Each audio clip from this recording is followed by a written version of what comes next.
Good morning. चलिए आज हम लोग बात कर रहे हैं ह्यूमन आई के बारे में और इसमें हम लोग बात करेंगे इसके डिफरेंट एस्पेक्ट, इसका फंक्शनिंग, इसका वर्किंग, उस सब के बारे में बात करेंगे। और सबसे बाद में हम बात करेंगे कितने क्वेश्चन इसमें बनते हैं। मुश्किल से 5-7 क्वेश्चन ह्यूमन आई में से बनते हैं, छोटा सा टॉपिक, ठीक है। तो इसमें सबसे पहले हम लोग बात करेंगे लेयर्स ऑफ आई के बारे में। Eye of human being is consist of 3 concentric layer. Outer most is called as sclerotic, middle layer is called as choroid and inner layer is called as retina. अब याद रखना, स्केलेरोटिक का दूसरा नाम क्या है? Fibrous tunic. कोरॉइड का दूसरा नाम क्या है? Pigmented tunic. और रेटिना का दूसरा नाम क्या है? नर्वस ट्यूनिक, ठीक है। अब एक बात याद रखना, हमारी आई की तीनों लेयर का जो पोस्टीरियर 4/5 मतलब 80% पोर्शन है वो बैक साइड में होता है, वो हमें नहीं दिखाई देता, जबकि 1/5 एंटीरियर पोर्शन मतलब 20% पोर्शन हमें दिखाई दे सकता है, ठीक है। तो अगर मैं स्केलेरोटिक की बात करूं तो इसका जो पोस्टीरियर 4/5 पोर्शन है this is called as sclera, ठीक है। और एंटीरियर 1/5 पोर्शन है this is called as cornea, ठीक है। और A0 ये वो पोर्शन है जो स्केलेरोटिक के साथ पाया जाता है, लेकिन ये स्केलेरोटिक का हिस्सा नहीं है, ये वास्तव में स्किन लेयर है जो कॉर्निया के आगे पाई जाती है, ट्रांसपेरेंट स्किन लेयर। अगर मैं कोरोइड की बात करूं तो इसका जो पोस्टीरियर 4/5 पोर्शन है this is called as choroid proper. और अगर मैं एंटीरियर की बात करूं तो anterior 1/5 is consist of ciliary body, ciliary muscles, ciliary process, iris and pupil and canal of sleep. और एक जिसको मैंने B0 लिखा है, याद रखना B0 मतलब ये कोरोइड के साथ पाया जाता है बट कोरोइड का हिस्सा नहीं है। This is called as suspensory ligament and lens, ठीक है। अगर मैं रेटिना की बात करूं तो रेटिना का पोस्टीरियर पार्ट क्या कहलाता है? पार्स ऑप्टिका और रेटिना प्रॉपर, ठीक है। और इसका इंटीरियर पोर्शन क्या कहलाता है? पार्स सिलियरिस एंड पार्स इंटिका। ये तमाम सारी चीजों को हमें डिस्कस करना है, ठीक है। चलो अब उसके बाद एक एक लेयर के बारे में हम बात कर रहे हैं। So first of all we are discussing about sclerotic और आउटर लेयर ऑफ आई। सबसे पहले इसके बारे में हम लोग बात कर रहे हैं, स्केलेरोटिक और आउटर लेयर ऑफ आई। इसका जो पोस्टीरियर हाफ है this is called as sclera, ये पोस्टीरियर 4/5 पोर्शन है, जबकि एंटीरियर पोर्शन क्या कहलाता है? कॉर्निया। और उसके आगे कंजक्टिवा पाया जाता है जो कि ट्रांसपेरेंट स्किन लेयर, इस बात को याद रखना, ठीक है। चलो उसके बाद हम बात करेंगे किसके बारे में? कोरोइड के बारे में बात करेंगे। अगर मैं कोरोइड के बारे में बात करूं तो याद रखना, कोरोइड का पोस्टीरियर 4/5 पोर्शन क्या कहलाता है? This is called as choroid proper. क्या कहलाता है? कोरोइड प्रॉपर कहलाता है, ठीक है। और इसका जो एंटीरियर 1/5 है इसमें कई सारा स्ट्रक्चर है, जैसे ये पहला स्ट्रक्चर है, ये सिलियरी बॉडी, जो ये सबसे पहला स्ट्रक्चर है this is called as ciliary body. ये सिलियरी बॉडी कहलाता है। सिलियरी बॉडी के साथ क्या लगा होता है? सिलियरी प्रोसेस लगा होता है। ये आप देखोगे, ये सिलियरी प्रोसेस सिलियरी बॉडी के आगे लगा हुआ है। और उसके अलावा ये आगे वाला जो पोर्शन है ये वाला this is called as iris. और आइरिस के बीच का गैप क्या कहलाता है? This is called as pupil. Iris के बीच का गैप क्या कहलाता है? प्यूपिल कहलाता है। उसके अलावा वो पोर्शन जो कोरोइड से एसोसिएटेड है बट कोरोइड का हिस्सा नहीं है, अगर मैं बात करूं तो ये B0 सस्पेंसरी लिगामेंट और उसके अलावा B0 लेंस। अब जरा इसका थोड़ा सा कॉम्प्लिकेशन है तो इसको हम अलग से डायग्राम बनाकर देखते हैं। देखो ये मैंने कंप्लीट स्ट्रक्चर बनाया। किसका स्ट्रक्चर बनाया? ये हमने बनाया सिलियरी बॉडी का स्ट्रक्चर बनाया। This entire structure for ciliary body. इसके साथ में लगा हुआ है, देखो ये सिलियरी प्रोसेस और सिलियरी प्रोसेस के साथ जुड़ा हुआ है सस्पेंसरी लिगामेंट और उसके आगे लेंस है। अगर हम फ्रंट साइड में जाएंगे तो ये आइरिस और आइरिस के बीच का गैप क्या कहलाता है? This is called as pupil. Iris के बीच का गैप क्या कहलाता है? प्यूपिल कहलाता है, ठीक है। अगर मैं इसके अंदर झांकने का प्रयास करूं, किसके अंदर? सिलियरी बॉडी के अंदर, तो देखो इसमें एक कैपिलरी नेटवर्क है जिसमें लगातार ब्लड का फिल्ट्रेशन होता है। उससे क्या बनता है? एक्वस ह्यूमर बनता है। और एक्वस ह्यूमर कहाँ जाता है? लेंस के सामने के साइड में एक्वस चैम्बर में जाता है और ये लेंस और कॉर्निया को न्यूट्रिशन देता है, क्योंकि लेंस और कॉर्निया में ब्लड सप्लाई नहीं पाई जाती। और उसके बाद न्यूट्रिशन देने के बाद इसका एब्जॉर्प्शन कौन करता है? कैनाल ऑफ स्लीम इसका एब्जॉर्प्शन करता है, इस बात को याद रखना। तो याद रखना, सिलियरी बॉडी में पाए जाने वाला कैपिलरी नेटवर्क लगातार ब्लड का फिल्ट्रेशन करके क्या बनाता है? एक्वस ह्यूमर बनाता है, एक्वस ह्यूमर बनाता है और ये अपना काम करता है। उसके बाद इसका एब्जॉर्प्शन कौन करता है? एब्जॉर्प्शन कैनाल ऑफ स्लीम करता है। उसके अलावा दो तरह का मसल्स है इसमें, कौन सा? मेरिडाइनल मसल्स और सर्कुलर मसल्स। ये दोनों मिलाकर क्या कहलाता है? ये दोनों मिलाकर सिलियरी मसल्स कहलाता है। इस बात को याद रखना, दोनों को अगर हम मिला दें then this is called as ciliary muscles. इस बात को याद रखना, ठीक है। और ये सिलियरी मसल्स क्या करता है? एकोमोडेशन का काम करता है। एकोमोडेशन का मतलब क्या होता है? पास और दूर की चीजों को देखने के लिए ईयर को एडॉप्ट करना। This is called as accommodation of vision. ये हमारी विजन का खास कैरेक्टर है। हम पास के ऑब्जेक्ट को भी देख सकते हैं, बहुत दूर के ऑब्जेक्ट को भी हम देख सकते हैं, ठीक है।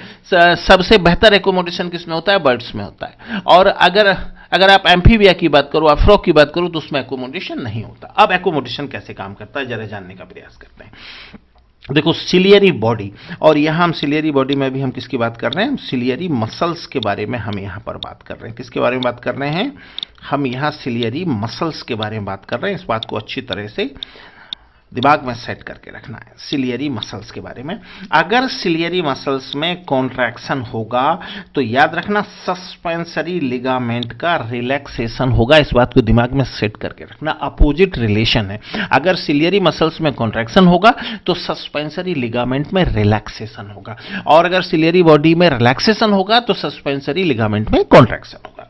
तो देखो, सिलियरी मसल्स में कॉन्ट्रैक्शन हुआ, उसके बाद क्या हुआ? सस्पेंसरी लिगामेंट में रिलैक्सेशन हुआ, जिसके चलते लेंस की थिकनेस बढ़ जाएगी, लंबाई कम हो जाएगी। लेंस कैसा हो जाएगा? थिक हो जाएगा। और थिक लेंस किसके काम आएगा? नियर विजन के काम आएगा, ठीक है।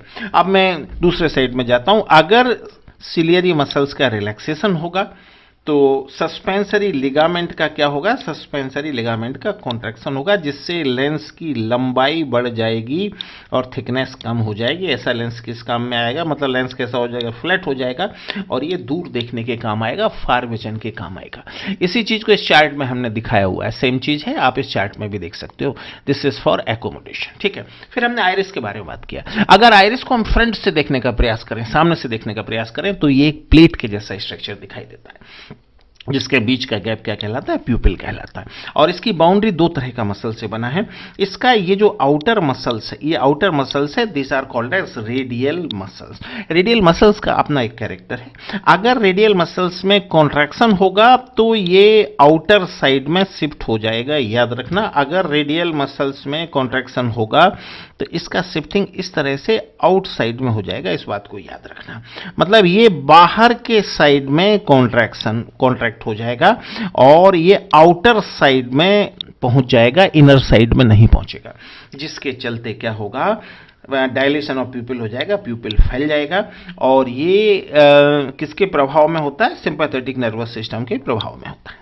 अब अगर मैं बात करूं सर्कुलर मसल्स के बारे में, सर्कुलर मसल्स का अपना नेचर है। अगर इसमें कॉन्ट्रैक्शन होगा तो ये इनसाइड शिफ्ट हो जाएगा इस तरह से, ठीक है। और इसमें कॉन्ट्रैक्शन कौन करवाएगा? पैरासिम्पैथेटिक नर्वस सिस्टम इसमें कॉन्ट्रैक्शन करवाएगा। इसमें कॉन्ट्रैक्शन होगा तो इनसाइड शिफ्टिंग इसकी होगी, ठीक है।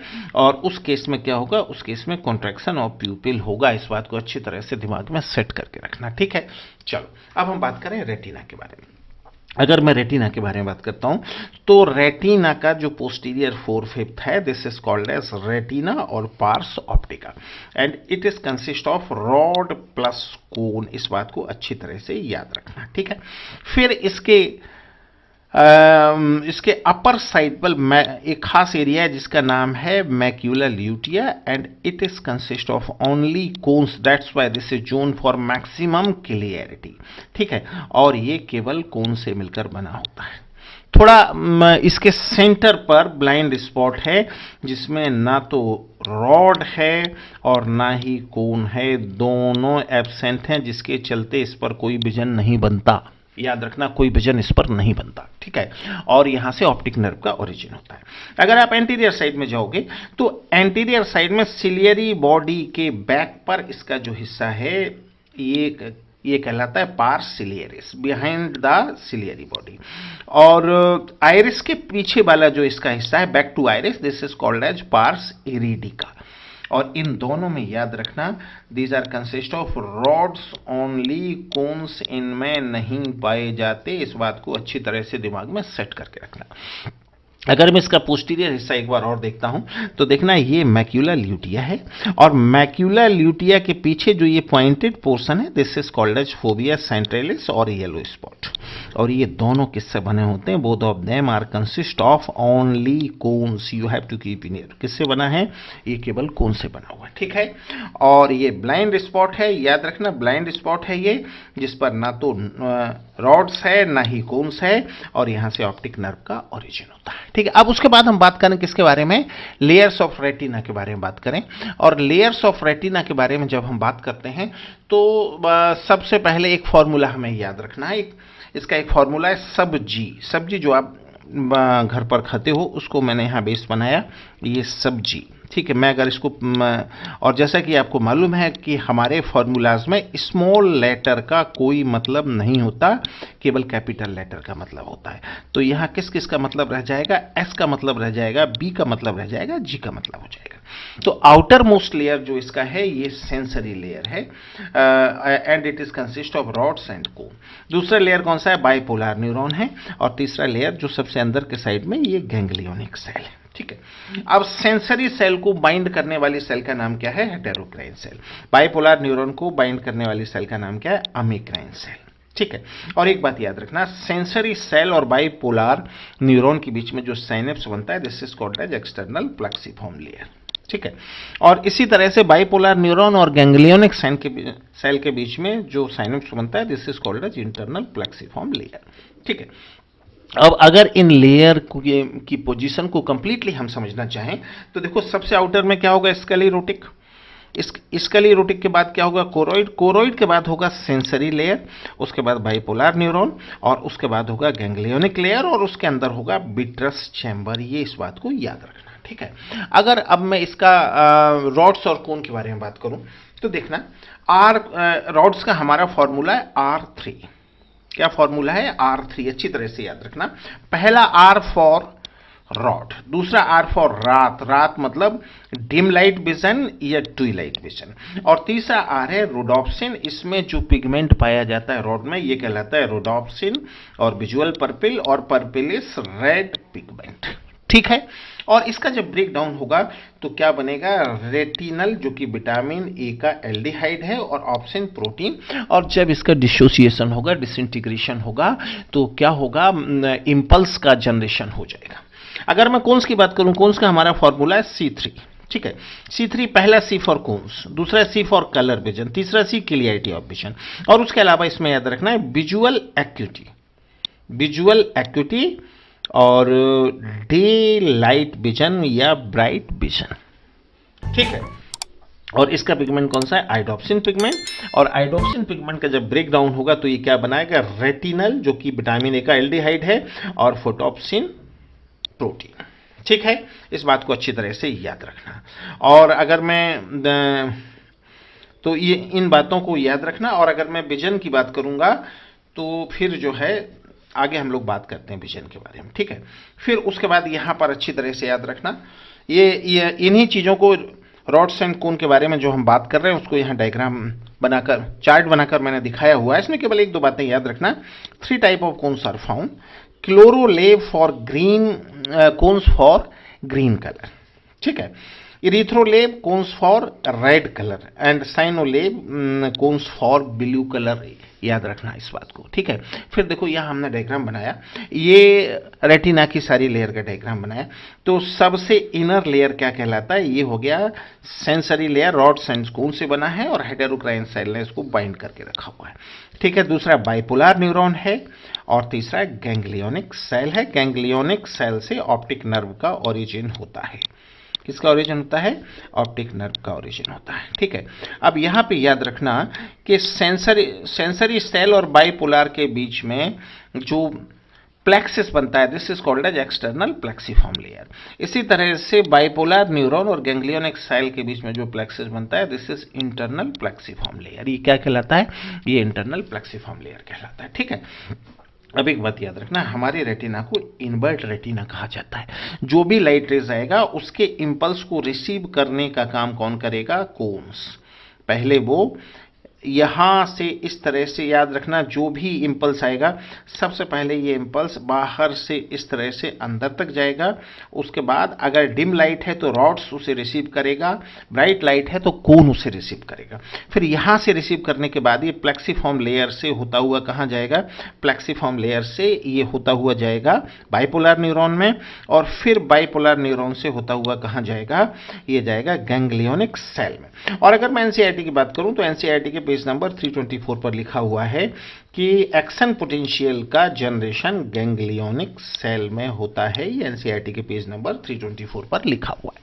ठीक है, तो फिर हम लोग बात करेंगे, दो चैम्बर पाए जाते हैं, एक एक्वस चैम्बर है, एक विट्रस चैम्बर है। थोड़ा सा बात कर लें। देखो, लेंस के पीछे वाला जो चैम्बर है this is called as vitreous chamber, ठीक है। और लेंस के आगे वाला चैम्बर क्या कहलाता है? एक्वस चैम्बर कहलाता है। Aqueous chamber is consist of two chamber, anterior chamber and posterior chamber. Anterior chamber कहां पाया जाता है? याद रखना, कॉर्निया। एंटीरियर चैम्बर कहां पाया जाता है? कॉर्निया से आइरिस और प्यूपिल के बीच में। जबकि पोस्टीरियर चैम्बर कहां पाया जाता है? आइरिस से लेंस के बीच में। और दोनों को मिलाकर हम कहते हैं एक्वस चैम्बर। एक्वस चैम्बर किससे बनता है? एक्वस चैम्बर में एक्वस ह्यूमर पाया जाता है, जो कि जेल के जैसा सब्सटेंस है, जो कि बॉटरी सब्सटेंस है और ब्लड कैपिलरी के फिल्ट्रेशन से बनता है। जबकि विट्रस चैम्बर में विट्रस ह्यूमर पाया जाता है, जो कि जेल लाइक सब्सटेंस है। आई के बारे में कुल मिलाकर इतनी बातें हमें पढ़नी थी। अब थोड़ा सा हम लोग बात कर लें इसमें क्वेश्चन कहाँ कहाँ से बनते हैं। तो देखो, एक तो इसके क्वेश्चन कहाँ कहाँ से बनते हैं, थोड़ा सा उसको हम डिस्कस कर लें। सबसे पहले तो इनकी लेयर के बारे में कुछ बेसिक बातें हमें याद रखना है। लेयर का सीक्वेंस क्या है, ये चार्ट बहुत ध्यान से देखना है, इस चार्ट पर क्वेश्चन बनते हैं। ठीक है, उसके बाद फिर हम आगे बढ़े तो इसमें कोई खास बात नहीं है, केवल समझने वाली बात है। इसमें केवल एक बात आपको याद रखना है। कौन सा याद रखना है? Ciliary process. Ciliary muscles are applied for accommodation. बस इतना सा याद रखना। एकोमोडेशन ऑफ विजन कौन करता है? Accommodation of vision ciliary muscles करता है। बस इतना सा याद रख लेना, बाकी सारी चीजें केवल समझने के लिए है, इन पर क्वेश्चन नहीं बनता। क्वेश्चन एक ही बनता है, एकोमोडेशन ऑफ विजन कौन करता है? सिलियरी मसल्स करता है। ठीक है, फिर उसके बाद याद रखना इसका जो आइरिस का गैप प्यूपिल कहलाता है। ये तीसरा क्वेश्चन बनता है। उसके बाद याद रखना, मैक्यूला ल्यूटिया में केवल कोन्स होता है और ब्लाइंड स्पॉट पर ना तो रॉड होता है ना कोन होता है, इतना याद रखना। फिर उसके बाद याद रखना, उसके बाद इसका ये सब्जी याद रखेंगे, तीनों लेयर का नाम याद रखेंगे। ठीक है, और उसके बाद थोड़ा सा हम लोग बात कर लेंगे किसके बारे में? ये R3 और C3। बस इतने क्वेश्चन इसके बारे में बनते हैं, उसके अलावा क्वेश्चन इस पे एग्जाम में नहीं बनते। और 3 तरह का कोन से, इस बात को भी याद रखना। ठीक है, इतनी बातें कुल मिला के हमें डिस्कस करना है। So okay, all the best. अगले क्लास में हम लोग बात करेंगे किसके बारे में? ईयर के बारे में। और ईयर को कंप्लीट करने के बाद, जैसे कि आपकी डिमांड है, हम लोग दूसरे टॉपिक के बारे में बात करेंगे।